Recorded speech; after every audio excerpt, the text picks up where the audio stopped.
OBD de trouble code description technique circuit de capteur de température d'évaporateur AC intermittent. Qu'est-ce que cela signifie?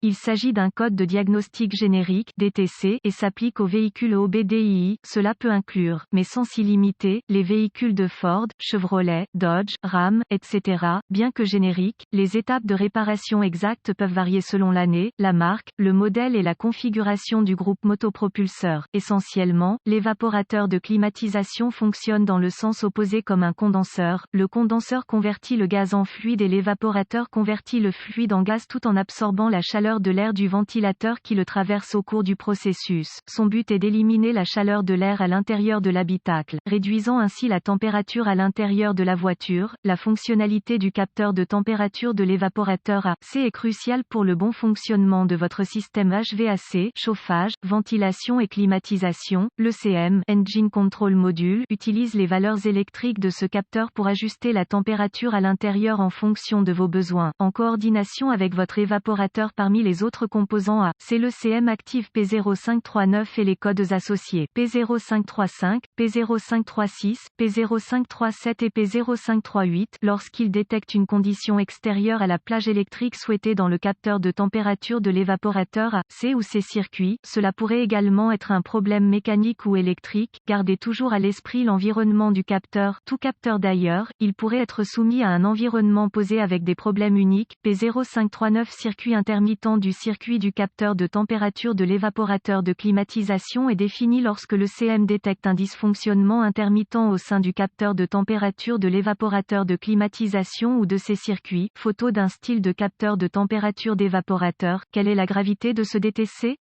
Étant donné que l'ensemble de votre système CVC a été conçu dans le seul but de maintenir les humains plus à l'aise, la gravité est ici réglée au niveau le plus bas possible. Un dysfonctionnement complet du système HVAC ne représenterait pratiquement aucune menace pour votre sécurité. Cela étant dit, si vous appréciez le confort comme moi, vous devrez résoudre ce problème immédiatement. Quels sont certains des symptômes du code? Les symptômes d'un code d'anomalie P0539 peuvent inclure, pas d'air froid soufflé par les bouches d'aération, température de l'air du ventilateur erratique, fluctuante, l'embrayage du compresseur de climatisation ne s'enclenche pas, le système de CVC ne fonctionne pas comme souhaité. Quelles sont certaines des causes courantes du code? Les causes de ce code P0539 peuvent inclure A. Ces noyaux de l'évaporateur défectueux ou endommagés, capteur de température de l'évaporateur AC défectueux, ECM défectueux, module de commande du moteur, problème de câblage dans le circuit du capteur, problème de connecteur du faisceau de câblage, connexion électrique intermittente, résistance interne, corrosion, faisceau endommagé, circuit surchauffé, etc. Quelles sont les étapes de dépannage du P0539?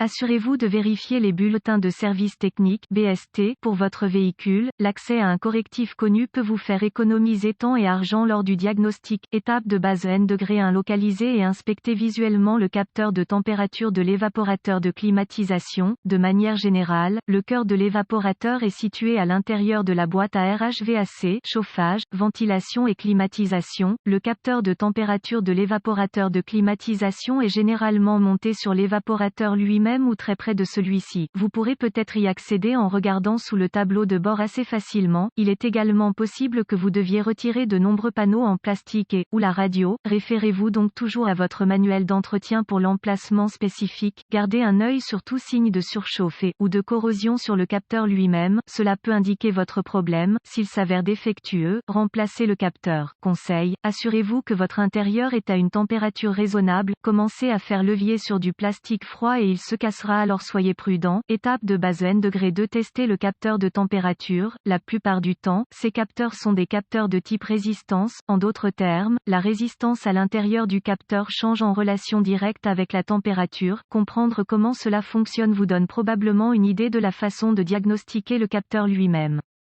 Habituellement, le fabricant aura une résistance souhaitée à certaines températures. À l'aide de votre multimètre, vous pouvez enregistrer la résistance dans le capteur et la comparer aux valeurs souhaitées spécifiées par votre fabricant. Si une ouverture est présente, vous pouvez avoir une résistance interne dans le capteur lui-même et devra être remplacée. Remarque: votre fabricant peut avoir une stratégie de diagnostic spécifique en fonction du type de capteur, de la marque, du modèle, etc. Reportez-vous donc toujours à votre manuel d'entretien. Si vous n'êtes pas à l'aise avec les tests électriques et, ou les travaux autour des systèmes de réfrigération, apportez votre véhicule à un magasin réputé. Étape de base N-3. Vérifiez le câblage. Étant donné l'emplacement du capteur de température de l'évaporateur, il peut être facile de localiser et de suivre le faisceau pour vérifier tout signe évident de dommage, surtout là où les pieds du conducteur et des passagers peuvent interférer avec le câblage, si possible.